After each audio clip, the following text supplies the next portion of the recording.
కర్కాటక రాశి వారికి జాన్యువరి నెల 2026 సంవత్సరంలో గోచార ఫలితాలు ఏ విధంగా ఉంటాయో సశాస్త్రీయమైన పద్ధతిలో తెలుసుకునే ప్రయత్నం చేద్దాము. ఇందులో నా కవిత్వం కానీ నా పైత్యం కానీ ఏమీ ఉండదండి. శాస్త్రం ఎంతవరకు చెప్పిందో అంతవరకు మాత్రమే చెప్పడం జరుగుతూ ఉంటుంది. అలాగే ముఖ్యంగా మీకు ఒక విన్నపము, దీని ప్రభావం చాలా 10-15% నిష్ణాతులైన వారు చెప్తే ఉంటుంది. మన వ్యక్తిగత జాతకం ఏదైతే ఉన్నదో అది 175-80% మనకి సూచించగలదు. ఇది వ్యక్తిగత జాతకం. మిగతాది ఒక 10% ఆ బ్రహ్మదేవుడి చేతిలో ఉంటుంది. సరి కాకపోతే ఇక్కడ మనం కర్కాటక రాశి వారికి జాతకం రాయించుకోండి నిష్ణాతమైన వారి చేత. లేదు ఎవరు దొరకలేదంటే మా దగ్గర కూడా సౌలభ్యం ఉన్నది, మేము రాసిస్తాం. ఊరికే నోట్తో చెప్తే కొద్ది రోజులు, 1 నెలకో 2 నెలకో మీరు మర్చిపోతారు. మీరు నా గుమ్మం దాటాలి కానీ మీకు నేనేం చెప్పి నేను మర్చిపోతాను. అందుచేత దాన్ని రాయించుకోండి. ఇది మీకు గమనించండి. ఓకే, ఇప్పుడు మనకి కర్కాటక రాశి వారిని మనకు తీసుకున్నట్టయితే కర్కాటక రాశి వారికి ద్వితీయ స్థానంలో కేతుగ్రహ సంచారం జరుగుతోంది నెలంతా కూడా. ఇంకా చాలా కాలం ఉంటుంది, కానీ మనం మాస ఫలితాలు చెప్పుకుంటున్నాం కాబట్టి మాసానికి చెప్పుకుందాము. ఇక్కడ ద్వితీయ స్థానంలో కేతుగ్రహ సంచారం వల్ల ధనానికి కొంచెం ఇబ్బంది ఉంటుంది, మాటలో కొంచెం ఒక కఠినత్వం ఉంటుంది, క్రూరత్వం ఉంటుంది. అలాగే కుటుంబంలో ఎవరికి కూడా సంతోషకరమైనటువంటి వాతావరణం ఉండదు. అలాగే ఎవరికైనా కంటికి సంబంధించినటువంటి వ్యాధులు ఉన్నవారు ఉంటే వారికి ఆ ఇబ్బంది కొంచెం మరింత పెరిగేటటువంటి అవకాశం ఉంటుంది ఈ కేతుగ్రహ ద్వితీయ స్థాన సంచారం వలన. ఇకపోతే 6వ స్థానం 7వ స్థానం 2 స్థానాలలో 4 గ్రహాలు 4 గ్రహాలు సంచారం చేస్తున్నాయి. 4 అంటే ఈ 6వ స్థానంలో శుక్రుడు, రవి, కుజ, బుధ సంచారం చేస్తున్నారు. వారి సంక్రమణం అయిన తర్వాత, వారు ఉండాల్సిన షెడ్యూల్ టైం అయిపోయిన తర్వాత సంక్రమణం చెంది మళ్ళీ మకరంలో ప్రవేశిస్తూ ఉన్నారు. కానీ 2 చోట్ల ఒకే రకమైన ఫలితాలు ఉండవు. కాబట్టి ఈ స్థానం 6వ స్థానము 7వ స్థానము అవుతోంది. కాబట్టి అక్కడ 6వ స్థానంలో ఉన్నప్పుడు ఏ ఫలితాలు, 7వ స్థానంలో ఉన్నప్పుడు ఏ ఫలితాలు ఇస్తారనేది ఒక్కొక్క గ్రహాల గురించి చెప్పుకుందాం. ఇక్కడ మొదటగా శుక్రుని గురించి చెప్పుకుందాం. ఈ శుక్రుడు 12వ తారీఖు వరకు మీకు 6వ స్థానంలో సంచారం చేస్తూ ఉన్నారు. శుభప్రదమైన ఫలితములు ఇవ్వజాలరు. తదుపరి ఆయన 13వ తారీఖు నుంచి నెలాఖరు వరకు కూడా 7వ స్థానంలో సంచారం చేస్తూ ఉన్నారు. ఇక్కడ 6వ స్థానంలో ఉన్నప్పుడు ఏం జరుగుతుంది అన్నట్టయితే కొంచెం అనారోగ్యాలు వచ్చేటువంటి అవకాశం ఉంటుంది. అలాగే రుణాలు, ఎవరికైనా అప్పు ఇవ్వాల్సి ఉంటే ఇవ్వలేకపోతాము. అప్పు కోసం మనమే ప్రయత్నం చేస్తుంటే కూడా అప్పు దొరకనటువంటి పరిస్థితి అంతా ఉంటుంది. తదుపరి 13వ తారీఖు నుంచి నెలాఖరు వరకు 7వ స్థానంలో, ఆ 7వ స్థానంలో ఉన్నప్పుడు ఫలితాలు అక్కడ అనుకూలమేం కాదు, కానీ అక్కడిచ్చే ఫలితాలు భిన్నంగా ఉంటాయి. ఏ విధంగా అంటే భార్యాభర్తల మధ్యన ఒక ఏకాభిప్రాయం లేకపోవటం, చిన్నపాటి భార్యాభర్తల మధ్యన గొడవలు, ఇట్లాంటివన్నీ ఉండే అవకాశం ఉంటుంది. అట్లాగే వారు భాగస్వామ్యంలో వ్యాపారం చేసేవారి మధ్య కూడా ఏకాభిప్రాయం ఉండదు. తద్వారా ఏమవుతుంది అంటే ఆ వ్యాపారం ముందుకు వెళ్ళడానికి కొంత ఇబ్బందులు ఏర్పడే పరిస్థితి ఉంటుంది. ఎప్పుడు కూడా ఏకాభిప్రాయం ఉన్న చోట మనకి విజయం తథ్యం. ఇక్కడ భిన్నాభిప్రాయం ఉందనుకోండి, అపజయం తథ్యం. ఇది మనం గుర్తుపెట్టుకోవాల్సిన విషయం, ముఖ్యమైనటువంటి విషయం. ఇక రవిని తీసుకుందాం. రవిని తీసుకుంటే 7వ స్థానంలో 14వ తారీఖు వరకు ఉండి అప్పుడు మకరంలో ప్రవేశించి మకర సంక్రమణం అంటారు. అక్కడ మిగతా నెలంతా కూడా అక్కడ సంచారం చేస్తూ ఉంటారు. 7వ స్థానంలో కానీ 8వ స్థానంలో కానీ రవి భగవానుడు శుభ ఫలితములు ఇవ్వడు. కానీ అశుభ ఫలితాలు ఏంటంటే భార్యాభర్తల మధ్యన, జాయింట్ వ్యాపారస్తుల మధ్యన ఇబ్బందులు కలిగిస్తూ ఉంటాడు. అక్కడ 8వ స్థానంలోకి వచ్చాక చెడు వార్తలు, మనకు సంబంధించినటువంటి మిత్రులు కావచ్చు, ఫ్రెండ్స్ కావచ్చు, చుట్టాలు కావచ్చు, మన ఆపదలో ఆదుకున్నటువంటి వారు ఎవరైనా కావచ్చు, వారికి సంబంధించి కొన్ని దుర్వార్తలు అంటే దుఃఖభాజమైనటువంటి వార్తలు వినవలసి వస్తుంది. అలాగే ధననష్టం ఉంటుంది. అలాగే అందరితో కలహాలు వచ్చే అవకాశం ఉంటుంది. పరాభవాలు, అవమానాలు పొందవలసినటువంటి పరిస్థితి అంతా 8వ స్థాన సంచారం వల్ల జరుగుతూ ఉంటుంది. ఇక కుజుడిని తీసుకుంటే కూడా 7వ స్థానం 8వ స్థానాల్లో 15 రోజుల పాటు 15వ తారీఖు వరకు ఇక్కడ ధనువు రాశిలోను, తదుపరి అంటే 6వ స్థానంలోను, తదుపరి 7వ స్థానంలోను సంచారం చేస్తూ ఉన్నారు. ఇక్కడ చెప్పుకోవాల్సినటువంటి విషయం ఏంటంటే ఈ రవి యొక్క సంచారం 14వ తారీఖు వరకు 6వ స్థానంలో ఉన్నంతకాలం 14వ తారీఖు వరకు 6వ స్థానంలో చాలా శుభప్రదమైనటువంటి ఫలితాల్లో మనకి ఇస్తారు. 6వ స్థానంలో ఉండగా ఆరోగ్యం బాగుంటుంది, రుణం పుడుతుంది, ఇట్లాంటివన్నీ రవి. అలాగే కుజుడు కూడా ఈ 6వ స్థానంలో ఉన్నప్పుడు 15 రోజులు కూడా శుభప్రదమైన ఫలితాలను ఇస్తాడు. ఈ 6వ స్థానంలో కర్కాటక రాశి వారికి 6వ స్థానంలో సంచరించేటటువంటి ఇక్కడ రవి కుజుడు ఇద్దరూ కూడా ఈ 6వ స్థానంలో ఉన్నప్పుడు చాలా చక్కటి ఆరోగ్యాన్ని ఇస్తారు. అలాగే అప్పులు తీర్చేయగలుగుతారు. ఉప్పు కావాలంటే పుడుతుంది, తద్వారా మన అవసరాలు కూడా తీరుతాయి. మొత్తం మీద చెప్పుకోవాల్సింది ఏంటంటే ధనానికి లోటు లేకుండా మాత్రం రవి కుజుడు కూడా చూస్తారు.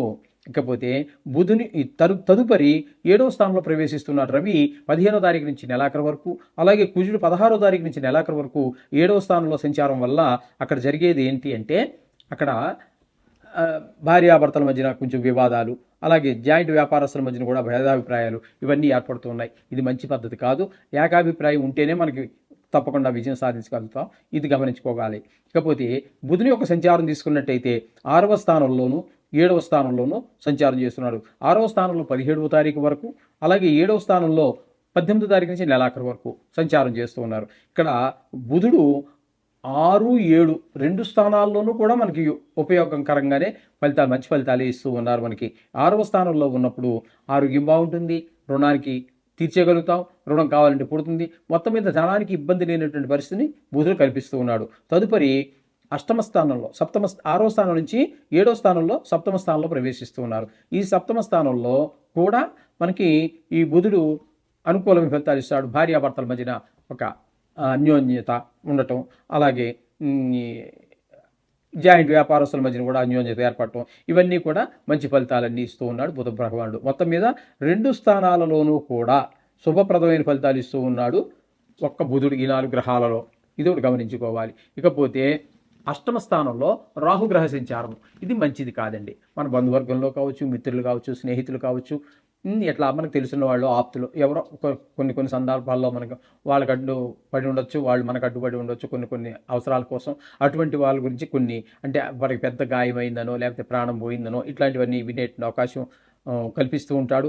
అలాగే కొంతమందికి ధన నష్టం వస్తూ ఉంటుంది, కలహాలు వస్తూ ఉంటాయి, అనవసరంగానే పరాభవాలు, ఇలాంటివన్నీ కూడా అష్టమ స్థానంలో ఉన్నటువంటి రాహుగ్రహ సంచారం వల్ల దుష్ఫలితాలే ఉంటాయి. ఆయుస్థానం కదండి, ఎవరికో పెద్ద ప్రమాదాలు జరిగే అవకాశం కూడా లేకపోలేదు. అలాగే భాగ్యస్థానంలో శనిగ్రహ సంచారం. భాగ్యస్థానంలో శనిగ్రహ సంచారం మనం చాలా విషయాల్లో మనం వెనకబడిపోతూ ఉంటాము. తండ్రి గారి ఆరోగ్య విషయంలో కానివ్వండి, ధనాల విషయంలో కానివ్వండి, దానాలు ధర్మాలు, గుళ్ళు గోపురాలు తిరగటంలో కానివ్వండి, కొన్ని సందర్భాలలో భావాద్భావంగా మనం చెప్పుకున్నట్టయితే పిల్లల విషయంలో కూడా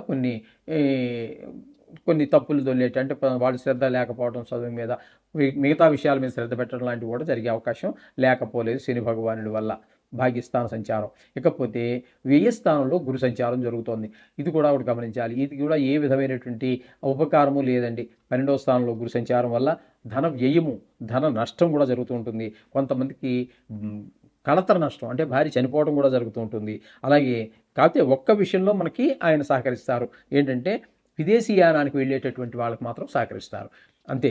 విదేశీయానానికి వెళ్ళడం ఈ రోజుల్లో మన అదృష్టంగా భావిస్తున్నాం, కానీ నిజానికి విదేశీయానం అనేది కూడా ఒకనాడు దేశ బహిష్కరణ, అంటే ఒక శిక్ష, ఒక భయంకరమైనటువంటి తప్పు చేసిన వాడికి శిక్ష. అది ఈ రోజున కాలమాన పరిస్థితులు మారాయి. అక్కడికి వెళ్ళి డబ్బులు సంపాదించుకునే అవకాశాలు పెరిగాయి, రవాణా సౌకర్యం పెరిగింది, ప్రయాణ సౌకర్యాలన్నీ పెరిగాయి. కాబట్టి ఈరోజు అదృష్టంగా భావిస్తున్నారు, కానీ ఒకప్పుడు అది భయంకరమైనటువంటి శిక్ష. ఇది ఆ విషయంలో మాత్రం సహకరిస్తారు గురువు. అయితే ఇక్కడ డబ్బులు గుర్తుపెట్టుకోవాల్సింది, గురువు చాలా శుభప్రదమైనటువంటి గ్రహం కాబట్టి వ్యయస్థానంలో ఉండి ధనాన్ని వ్యయం చేసినా ఆ వ్యయము చాలా సత్ఫలితాలనే ఇస్తుంది, మంచి పనులకే ఇస్తుంది. అయితే ఒక ఇల్లు కొనుక్కున్నాము, లేకపోతే ఒక ఇల్లు కట్టుకోవడం కోసం స్థలాన్ని కొనుక్కున్నాము, ఒక కారు కొనుక్కున్నాము, లేకపోతే పిల్లవాడి విద్యకి ఖర్చు పెట్టాము, లేదా అట్లా ఇంట్లోకి సంబంధించినటువంటి ఏదో పెద్ద ఇన్వెస్ట్మెంట్ కోసం దేనికో చేసామండి. మొత్తం డబ్బులు అయితే ఖర్చు పెట్టాము, కానీ ఆ డబ్బులు మనకి చాలా చాలా ఉపయోగపడేట్టుగా ఉంటాయి. వ్యయస్థానంలో గురు యొక్క సంచారం వల్ల ఫలితం ఆ విధంగా ఉంటుంది. ఈ విధమైన ఫలితాలన్నీ ఉంటాయి. మొత్తంగా మనం చెప్పుకోవాలి అన్నట్టయితే కర్కాటక రాశి వారికి చెప్పుకోవాలంటే రవి పాక్షికంగా 14 రోజులు, కుజుడు 15 రోజులు పాక్షికంగా, బుధుడు మొత్తం పూర్తిగా పూర్తిగా మనకి అనుకూలమైన ఫలితాలు ఇస్తూ ఉన్నారు. అంతకు మించి ఇక్కడ ఏ గ్రహం, గురువు కానీ, కేతువు కానీ, రాహు కానీ, శని కానీ, ఈ పెద్ద గ్రహాలలో ఏ ఒక్కటి కూడా అనుకూలమైన ఫలితములను ఇచ్చుటలేదు. శుక్ర భగవానుడు కూడా మనకి ఎక్కువగా రాసుల్లో సుఫలితాన్ని ఇచ్చేటటువంటి వాడు.